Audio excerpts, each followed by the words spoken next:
Hello everyone, मेरा नाम है शिवम पांडे और फाउंडेशन इंजीनियरिंग के इस नए लेक्चर में आप सभी का स्वागत है।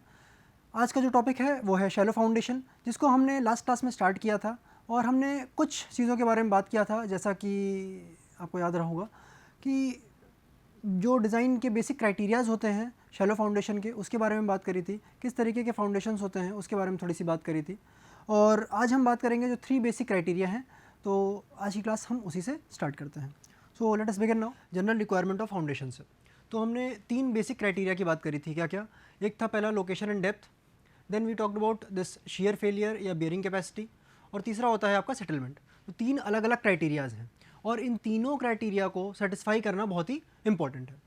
यदि मैं कहूँ कि लोकेशन एंड डेप्थ वाला क्राइटेरिया सेटिस्फाई हो जाए बट शियर फेलियर वाला ना हो, और लेट्स से कि सेटलमेंट भी सेटिस्फाई हो जाता है, तो यदि एक भी सेटिस्फाई नहीं हो रहा है तो हमारे लिए प्रॉब्लम है। हम हमेशा ये चाहते हैं कि तीनों के तीनों क्राइटेरियाज, लोकेशन एंड डेप्थ भी, शियर फेलियर क्राइटेरिया या बेयरिंग कैपेसिटी क्राइटेरिया, और तीसरा सेटलमेंट क्राइटेरिया, तीनों के तीनों आपके सेटिस्फाई हो जाए। यही ये पॉइंट यहाँ पे दे रखा है कि these 3 requirements are independent of each other and must be satisfied separately.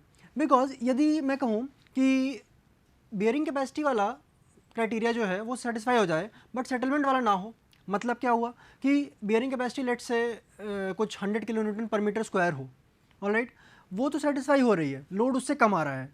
But यदि मैं कहूँ सेटलमेंट की, तो लेट से परमिसिबल सेटलमेंट 40 mm का है और सेटलमेंट आ रहा है 45 mm या 50 mm, तो उस केस में क्या होगा, हमारा जो स्ट्रक्चर है वो सेटलमेंट के कारण, ज़्यादा सेटलमेंट के कारण डैमेज हो जाएगा।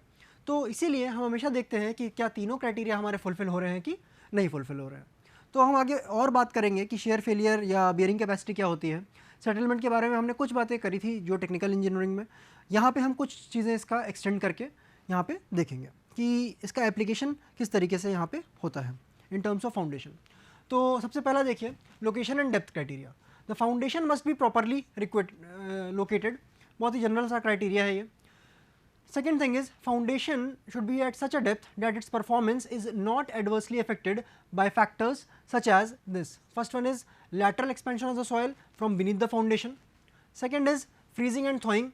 Freezing and thawing ज़्यादातर कहाँ पे देखा जाता है? ज़्यादातर कोल्ड नेशंस में देखा जाता है। थर्ड देखिएगा, प्रेजेंस ऑफ एडजॉइनिंग स्ट्रक्चर्स। तो ये तीनों ही इफेक्ट करते हैं कहीं ना कहीं सॉइल को, ऑलराइट, और फाउंडेशन को। सेकेंड हम बात करते हैं bearing capacity. Bearing capacity, bear करना मतलब कितना उसकी सहनशीलता है कहा जाए, या फिर कह सकते हैं कितनी उसकी क्षमता है भार को लेने की। तो बियरिंग कैपेसिटी में समझिएगा, foundation should be safe against shear strength failure या फिर सॉयल रप्चर। तो कैसे है इसको अभी हम कुछ टर्म्स को लेंगे, तब मैं अच्छे से डिटेल में इसको डिस्कस करूँगा। दूसरा पॉइंट है, adequate factor of safety is provided to take care of it. जैसा आपने आरसीसी में पढ़ा होगा, आरसीसी में आपने देखा होगा कि फैक्टर ऑफ सेफ्टी लेना इंपॉर्टेंट है, उसी प्रकार से यहाँ पे भी फैक्टर ऑफ सेफ्टी का अपना एक इंपॉर्टेंस है। बिकॉज हम चाहते नहीं हैं कि जो लोड ट्रांसफ़र मैकेनिज्म हमने देखा कि पहले स्लैब है, स्लैब के बाद फिर उसके बाद आपके पास बीम आया, बीम से देन उसके बाद कॉलम, कॉलम से उसके बाद आपके पास फुटिंग, और फिर उसके बाद आपका सॉयल। तो इस पूरे लोड ट्रांसफ़र मैकेनिज्म में कहीं पे भी कोई कड़ी छूट ना जाए, इसलिए हमें फैक्टर ऑफ सेफ्टी देना ज़रूरी है। सेटलमेंट क्राइटेरिया तीसरा क्राइटेरिया है, it should be with in the permissible limits, और इसमें हम दोनों ही चीज़ें देखते हैं, एक तो नॉर्मल सेटलमेंट जो होता है और एक डिफरेंशियल सेटलमेंट जो होता है। हम दोनों ही चीज़ों को देखेंगे, दोनों ही चीज़ों को क्राइटेरिया को फुलफिल करेंगे, तभी हम आगे बढ़ सकेंगे। Then second point is, excessive settlement affects the structures utility and appearance. So जैसा आप देख सकते हो लीनिंग टावर ऑफ पीसा में, उसका भी क्या है, एक एक्सेसिव सेटलमेंट वाला केस है, तो that should not be there. अच्छा, ये कुछ पोर्शन जो अभी हम बात करेंगे ये थोड़ा सा डिज़ाइन ऑफ फाउंडेशन का है, but we are discussing it here because depth वाला टॉपिक थोड़ा सा हमें कवर करना था। So we will also be using these few recommendations in the next module when we design the shallow foundation. So how do you select the depth of foundation? See here, IS 1904-1986 makes recommendation that a foundation should be located at a minimum depth of 50 centimeter below the ground surface. तो ये 50 centimetre का criteria must है, इतना excavation आपको करना ही पड़ेगा।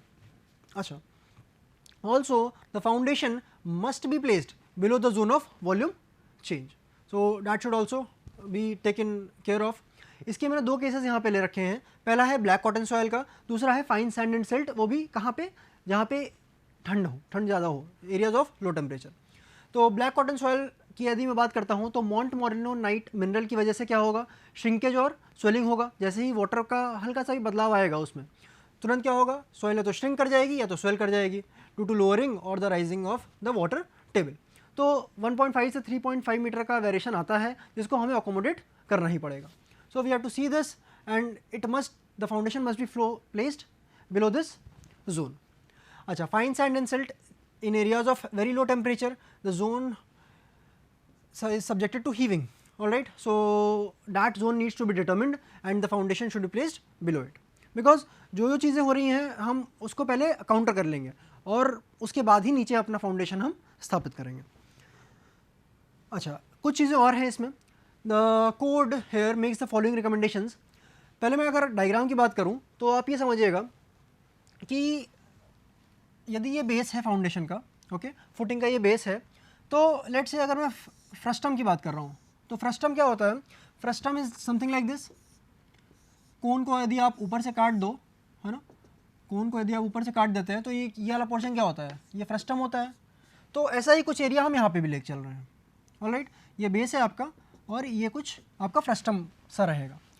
तो इसका पहला जो क्राइटेरिया है क्या, कि ये वाला और ये वाला लाइन इंटरसेक्ट नहीं करना चाहिए। ऐसा नहीं होना चाहिए कि ये जो है ये ऐसे चला जाए, ये चीज़ यहाँ पे नहीं होनी चाहिए, ऑलराइट। तो इसी को पहले पॉइंट में लिखा गया है। दूसरा पॉइंट ये क्या कहा गया है कि इस एज से जो ये आपका ग्राउंड सरफेस है उससे जो दूरी है वो 900 mm होनी चाहिए। 900 mm या फिर मैं कहूँ कि 90 सेंटीमीटर होनी चाहिए, ओके। तो ये दोनों चीज़ें हैं। अब हम इसको ज़रा पॉइंट्स में देख लेते हैं। When the ground surface slopes downwards adjacent to a footing, then the sloping surface should not encroach upon, that is this sloping surface should not encroach upon the frustum of the bearing material, alright. This is the frustum of the bearing material, so under the footing। तो ये दोनों intersect नहीं करने चाहिए। इसका मतलब क्या हुआ, कुछ ना कुछ एंगल तक ही वो सीमित रह पाएंगे। तो यहाँ पे हमने बात करी है 30 डिग्री, क्योंकि हम यहाँ पे सॉइल की बात कर रहे हैं।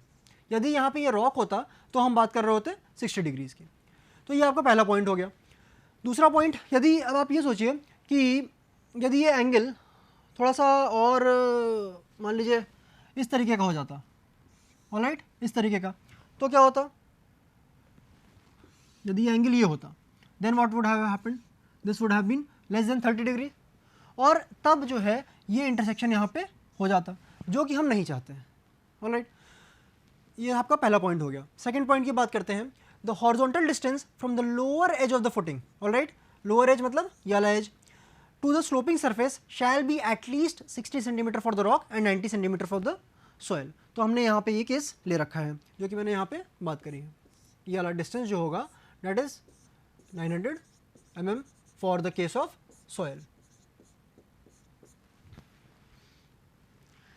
IS 1986 also makes one more recommendation कि यदि दो अलग अलग फुटिंग है और इंक्लाइंड सरफेस है, इंक्लाइंड स्लोपिंग सरफेस है, उस केस में क्या होगा कि यदि आप अपर फुटिंग का लोअर एज ले लो और लोअर फिटिंग का जो एडजेसेंट एज है उसका आप लोअर एज ले लो, तो जो ये लाइन ज्वाइन करती है उसका जो स्लोप होगा that will be 1 vertical is to 2 horizontal.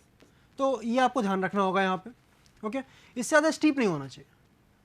So you have to keep this in mind, चाहे ग्रैनुलर सॉयल हो चाहे क्ले सॉयल हो, दोनों के लिए केस एप्लीकेबल होगा।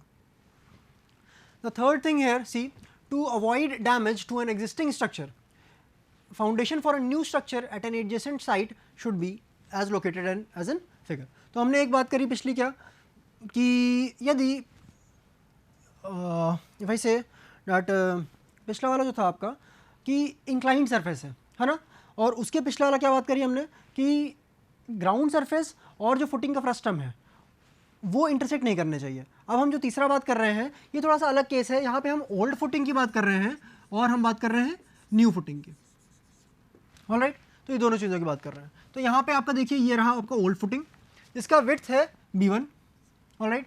अब आपको क्या करना है, एक नया फुटिंग डालना है। अब नया फुटिंग किसी एक डिस्टेंस पे, आप एकदम सटा के तो डाल नहीं दोगे यहाँ पे नया footing, it should be at some distance from this edge, है ना, जो भी इसकी बाउंड्री है उससे कुछ दूरी पे होना चाहिए। कितना दूरी पे होना चाहिए, that is a point of consideration. तो लेट्स से कि if this is the distance, that is this is S, alright, तो जो ये एस है it should be the larger of b1 और b2, जो भी इसमें b1 या b2 से बड़ा होगा वो चीज़ आप ले लोगे। तो b1 आपका ओल्ड फुटिंग वाला है विड्थ, और जो b2 है वो आपका न्यू फुटिंग का विड्थ है, alright. So that is the first criteria. दूसरा डिफरेंस इन एलिवेशन, दूसरा डिफरेंस इन एलिवेशन वाला क्राइटेरिया है, जो कि आप यहाँ पे देख सकते हैं।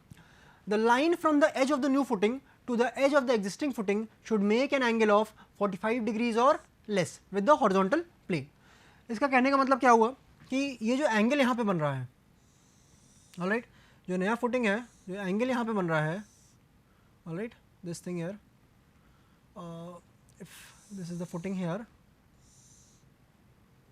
तो ट्रायंगल जो आपका कंसिडरेशन में आएगा that will B this triangle. ये गया आपका स्ट्रेट लाइन, ये रहा, और ये रहा आपका angle, this is the 45 degree angle, है ना। तो ये हो गया, और this is the distance s, alright. So s distance should be what, b1 और b2 का जो भी उसमें मैक्सिमम हो उसको आप ले लोगे, और दूसरा जो एंगल है वो इससे ज़्यादा स्टीप नहीं होगा, ओके, 45 या उससे कम ही होगा। तो ये दो क्राइटेरिया और यहाँ पे एडिशनल हो चुके हैं जब हम बात कर रहे हैं ओल्ड फुटिंग और न्यू फुटिंग की बात कर रहे हैं। अच्छा, इसके बाद इस IS कोड रिकमेंडेशन के बाद हम कुछ टर्म एंड टर्मिनोलॉजीज़ पे बात करेंगे, क्योंकि इन्हीं पे सारा जितना टर्मिनोलॉजी पे बात होगी, जितना भी खेल है यहाँ पे सारा इसी के ऊपर है। अब दो टर्म्स देखिए यहाँ पे मैंने डिफ्रेंशिएट करने के लिए रेड से मार्क कर रखे हैं, और यहाँ पे जो बाकी चार टर्म्स हैं वो ब्लू से मार्क कर रखे हैं। तो पहले हम बात करते हैं ग्रॉस प्रेशर इंटेंसिटी या नेट प्रेशर इंटेंसिटी, दो टर्म्स हैं। Then we will talk about bearing capacity के टर्म्स में, पहला है अल्टीमेट, दूसरा है नेट अल्टीमेट, तीसरा है नेट सेफ, चौथा है सेफ, ऑलराइट। तो जब हम बात करते हैं प्रेशर इंटेंसिटी, प्रेशर इंटेंसिटी की हम बात करेंगे तो ये समझिएगा कि ये हमारे कंट्रोल में है। जैसे कैसे, कितना प्रेशर आप लगा रहे हो, या फिर मैं कहूँ कि स्ट्रक्चर लगा रहा होगा, किसके ऊपर, सॉइल के ऊपर, ठीक है। लेट्स से अगर ये सुपर स्ट्रक्चर है, ऑलराइट, तो ये कुछ ना कुछ सॉइल पे फोर्स लगा रहा होगा, कुछ ना कुछ लोड लगा रहा होगा। लेट्स से ये G+1 का बिल्डिंग है, यदि मैं बात करूँ एक और स्टोरी और खड़ा कर देता हूँ, है ना, तो इस स्टोरी का कुछ ना कुछ और लोड आ रहा होगा, तो ये जो लोडिंग बढ़ रही होगी ये आपके कंट्रोल में है ना। सो that is the gross pressure intensity या ग्रॉस लोडिंग इंटेंसिटी बोल सकते हैं। अब नेट, ग्रॉस और नेट में आपको अंतर समझ में आ जाएगा अभी जब मैं आगे डिस्कशन करूँगा इसका। अब मैं यदि बात करूँ बियरिंग कैपेसिटी की, अब लोड लगाना तो आपके हाथ में था, बट सॉयल के पास कितनी क्षमता है, सॉयल के पास कितनी क्षमता है बियर करने की, वो किसकी बात होगी, बियरिंग कैपेसिटी की। तो सॉयल आपने लेट से 100 किलोन्यूटन पर मीटर स्क्वायर के हिसाब से आपने लोड लगाया, बट सॉयल की क्षमता जो है वो 80 की ही थी, है ना, 80 किलोन्यूटन पर मीटर स्क्वायर। तो यहाँ पे क्या होगा, लोड ज़्यादा है सॉयल के ऊपर, this soil will be failing in shear. अच्छा, यदि मैं एक और केस लूँ जहाँ पे 80 की जगह लेट से 200 हो, है ना, किलोमीटर पर meter square, that is the bearing capacity. यदि ऐसा होता है 200 हो जाता है और लोड आपका 100 लग रहा है, तब क्या होगा, सॉयल अभी भी सेफ रहेगी, इवन आप 199 तक भी पहुंच जाते हैं तो भी क्या होगा, सॉयल वहाँ पे सेफ रहेगी। सो ये होता है ग्रॉस लोडिंग इंटेंसिटी, या फिर मैं कहूँ सिर्फ और सिर्फ प्रेशर इंटेंसिटी में और बियरिंग कैपेसिटी में अंतर। अच्छा, अल्टीमेट, जैसा आपको नाम समझ में आ रहा होगा, अल्टीमेट जो सबसे मैक्सिमम वैल्यू लग सकती है, ऑलराइट, जो सबसे मैक्सिमम सॉयल बियर कर सकता है। फिर हम बात करेंगे नेट अल्टीमेट की, फिर हम बात करते हैं नेट सेफ की, then will talk about the safe bearing capacity. तो इसके बाद हम आगे बढ़ते हैं, एक एक टर्म को अब हम डिस्कस करना स्टार्ट करते हैं। So let us begin here, the gross pressure और the loading intensity, that is the QG, alright.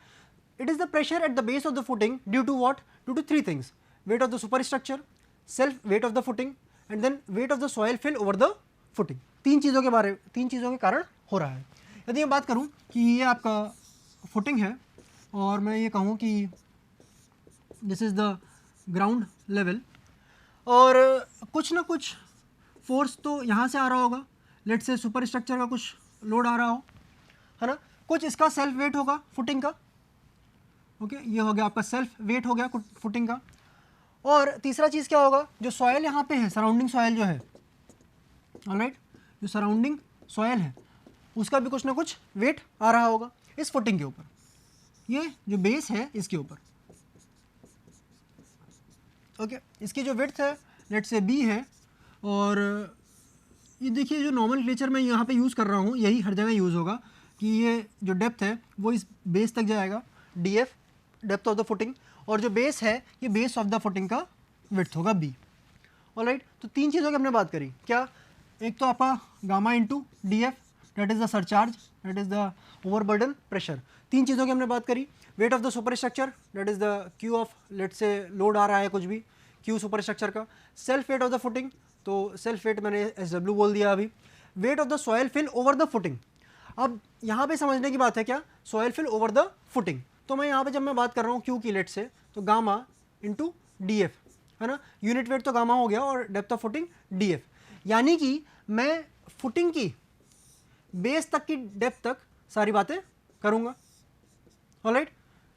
यहाँ टॉप ग्राउंड लेवल से सारा खेल जो है कहाँ तक है, गामा डी एफ तक का है। अच्छा, अगर मैं यहाँ पे और एक चीज़ कहना चाहूँ तो ये आया कैसे होगा, पहले ये समझिएगा। ये आया इस तरीके से होगा कि कुछ ऐसा ग्राउंड लेवल रहा होगा, ओके, और आपने क्या किया होगा, आपने इस पूरे ग्राउंड लेवल को एक्सकेवेट किया होगा, जहाँ तक जिस भी विड्थ तक आपको लेट से आपको बनाना होगा, है ना, उससे थोड़ा सा ज़्यादा ही आपने यहाँ तक एक्सकेवेट कर लिया होगा। अच्छा, तो ये पूरी की पूरी सॉइल, इतनी पूरी की पूरी सॉइल यहाँ पे पिक्चर में आ रही है, so this entire soil needs to be taken into account. तो ऐसा नहीं है कि सिर्फ आप ये ऊपर ऊपर वाला रीजन लोगे, है ना, दिस रीजन, सिर्फ ऐसा नहीं है, जो यहाँ नीचे वाला पोर्शन है इस सॉइल को भी आपको लेना यहाँ पे ज़रूरी है। So that is the wait of the soil fill over the footing. Now one thing important here, that the gross pressure may be greater or equal to or less than the bearing capacity while designing. अब आप ये खुद भी समझ सकते हो क्या कि ये ग्रेटर कब किस केस में हो जाएगा, ग्रॉस प्रेशर यानी कि आपके हाथ में है, यानी कि ये स्ट्रक्चर के ऊपर डिपेंड करता है, ये ज़्यादा भी हो सकता है, कम भी हो सकता है और इक्वल भी हो सकता है ना, किसके, बियरिंग कैपेसिटी के। यदि ये ज़्यादा होगा बियरिंग कैपेसिटी से तो soil will be failing in shear, यदि ये कम हो जाएगा तब क्या होगा, the designing will be safe there. अच्छा, यदि मैं बात करूं ग्रॉस प्रेशर शुड बी, यहाँ पे मे बी हो सकता है ज़्यादा, बट हमारे लिए क्या इंपॉर्टेंट है, हमारे लिए इंपॉर्टेंट है कि it should be equal to और less than the safe bearing capacity. यदि सेफ बियरिंग कैपेसिटी से कम रहता है तब हमारे लिए ये चीज़ ठीक है, ऑलराइट। तो सॉइल को वो फेल नहीं करने देगा, okay, the soil will be much more stable there, जो स्ट्रक्चर है वो आपका स्टेबल रहेगा। अच्छा, यदि मैं बात करता हूँ नेट प्रेशर लोडिंग की, तो मैंने अभी तीन चीज़ों की बात करी थी। पहला कि सुपर स्ट्रक्चर का क्या वेट आ रहा है, self weight of the footing क्या क्या है, और तीसरा मैंने बात करी थी कि सरचार्ज की। सरचार्ज जब मैंने बोला था तो मैंने बात कर रहा था कि जो फिल है डेप्थ डीएफ तक का, उसके बारे में बात करी थी कि वो कितना सरचार्ज लग रहा होगा। तीन चीज़ों की जब मैंने बात करी तो अब मैं क्या कर रहा हूँ कि जो ये सॉयल है फिल वाला उसको मैं हटा दे रहा हूँ। उसको हटाने के बाद हमारे पास दो चीज़ें बचती हैं, एक है सुपर स्ट्रक्चर और दूसरा है self weight of the footing, okay. तो यदि मैं सिर्फ इन्हीं दोनों को कंसिडर कर दूं तो ये नेट प्रेशर आ जाएगा, नेट प्रेशर इंटेंसिटी आ जाएगा। So this is the pressure at the base of the footing in excess to the initial effective overburden pressure. अब यदि इसकी बात मैं कर रहा हूँ effective overburden pressure, so it is coming out to be gamma into D F. तो gamma आपका यूनिट वेट हो जाएगा और D F is the depth of the footing there, alright. So Q N is equal to Q ji minus gamma D F. तो Q जी में आपके तीनों term आ गए थे, ऑलराइट, उसमें से आपने क्या किया, गामा डी एफ को सब्ट्रैक्ट कर दिया। अच्छा, आगे बढ़ते हैं इसमें अल्टीमेट बियरिंग कैपेसिटी। अब जब मैं बियरिंग कैपेसिटी की बात कर रहा हूँ तो यहाँ पे सॉयल के बारे में बात होने लग गई है। अभी तक मैंने बात करी थी प्रेशर इंटेंसिटी की, अब यहाँ पे सॉयल के रूप में बात करूँगा। तो if the load at the base of the footing is gradually increased then a stage will be reached when the load will cause a shear failure in the supporting soil. ये बहुत ही simple सा point है यहाँ पे, तो मैं इसको explain नहीं कर रहा हूँ। So before the shear failure the maximum gross loading intensity which the soil can withstand और support is called as the ultimate bearing capacity. Let's say आपने 10 किलो न्यूटन से बढ़ा के लोड आपने 20 किया, देन 20 से आपने 30 किया, देन 30 से आपने 50, देन 50 से आपने 100 कर दिया, और सॉयल की जो बियरिंग कैपेसिटी थी दैट वाज 100 किलो न्यूटन पर मीटर स्क्वायर। तो जब आपने लोडिंग की इंटेंसिटी बढ़ाई है ना, तो 10 पे फेल नहीं हुआ, 20 पे फेल नहीं हुआ, 30 पे फेल नहीं हुआ, 50 पे फेल नहीं हुआ, 100 पे आपने देखा कि सॉयल फेल कर गई। तो that is the ultimate bearing capacity. तो आप बोल सकते हो क्या कि Q U is the ultimate bearing capacity. Okay, so we can also say that the minimum gross pressure at which soil will just fail in shear, because यदि मैं gross pressure को 100 से बढ़ा के 101 कर दूं, या 110 कर दूं, या 115 कर दूं, या 200 कर दूं, है ना, कुछ भी करता जाऊंगा, तो जैसे ही 100 से बढ़ाया मैंने, तुरंत क्या हुआ, सॉयल में फेलियर आ गया। सो that is the minimum gross pressure, है ना। जो यहाँ पे हमने 100 की बात करी थी वो क्या था, ग्रॉस प्रेशर हम बढ़ाते जा रहे थे और हम चेक कर रहे थे क्या ये बियरिंग कैपेसिटी से कम है या ज़्यादा है। So that is there. So this is the minimum gross pressure at which the soil will just fail in shear. Now this Q ultimate is related to two things, properties of the soil and then characteristics of the foundation. Soil कैसी है और foundation कैसा है, because सारा जो बातें चल रही हैं इसमें दोनों soil के बारे में हो रही है तो foundation के बारे में हो रही है। तो foundation रेक्टेंगुलर है, स्क्वायर है, राफ्ट फाउंडेशन है ना, इस चीज़ के ऊपर बात होगी।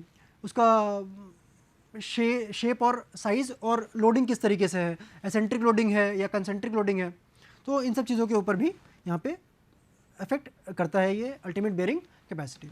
अच्छा, यदि मैं आगे बढ़ूँ और नेट अल्टीमेट बियरिंग कैपेसिटी की बात करता हूँ, तो जैसे आपने ग्रॉस प्रेशर इंटेंसिटी और नेट प्रेशर इंटेंसिटी में देखा था, जो डिफरेंस वहाँ पे था वही सेम डिफरेंस यहाँ पे भी है। तो आपने क्यू अल्टीमेट देखा, यदि आप उसमें से गामा डी एफ यानी कि सरचार्ज को हटा देते हैं, है ना, एक टर्म को आप रिमूव कर देते हो, तब आपको नेट अल्टीमेट मिल जाता है। Alright, so this is the maximum net intensity of loading at the base of the foundation or the footing which the soil can support before failing in shear. तो ये net ultimate है, यानी हमने क्या किया, एक तरीके से फिर से जो सरचार्ज लग रहा था उसको हमने रिमूव कर दिया।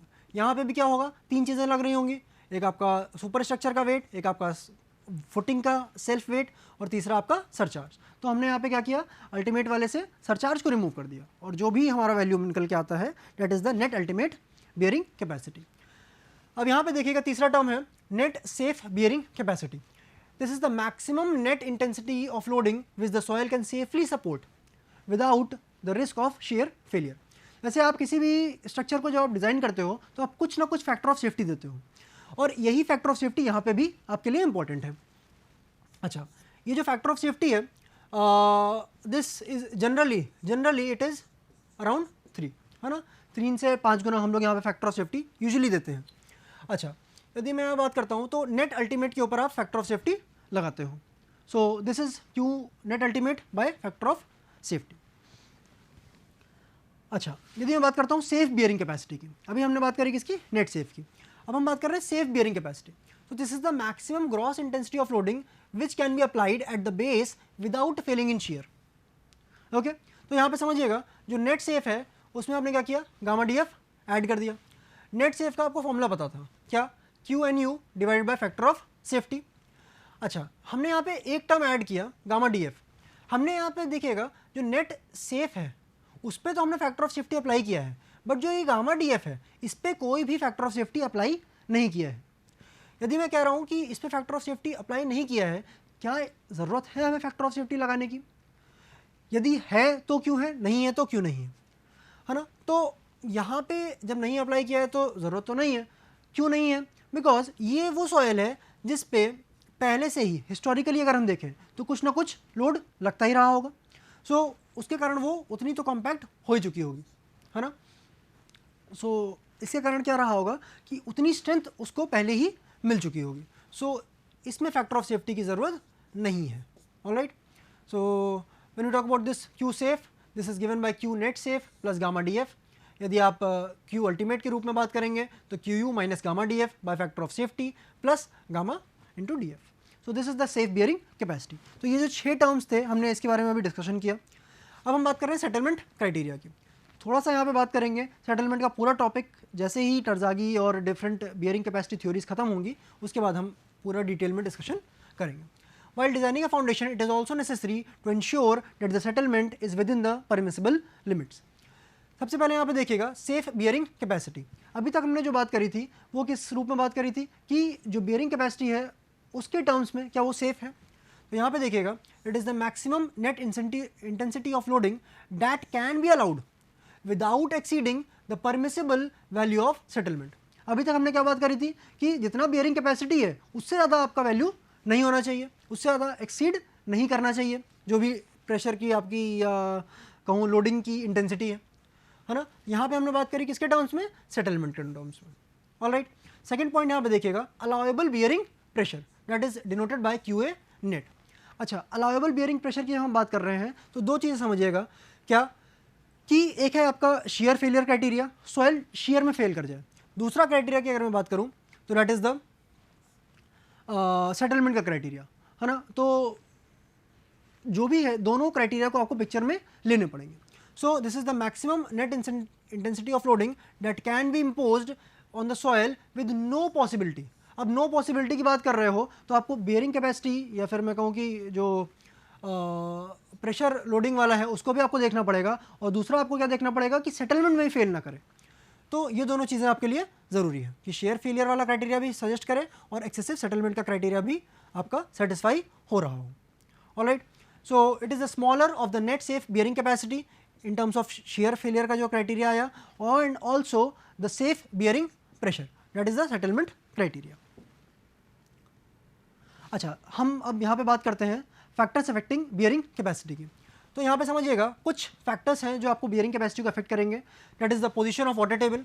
अब वाटर टेबल यदि ऊपर बढ़ जाएगा तो क्या होगा, बियरिंग कैपेसिटी थोड़ी सी कम हो जाएगी। Alright, then types of soil and its engineering properties. अब सी सॉइल है, कोहेसिव सॉइल है, कोहेजनलेस सॉइल है, कैसी सॉइल है ना, उसका यूनिट वेट कितना है, सबमर्ज्ड है क्या नहीं सबमर्ज्ड है, that is also affecting its property. Type of foundation, क्या ये स्टेप फाउंडेशन है, रेक्टेंगुलर है, स्क्वायर है या सर्कुलर फाउंडेशन है, that is also affecting the bearing capacity.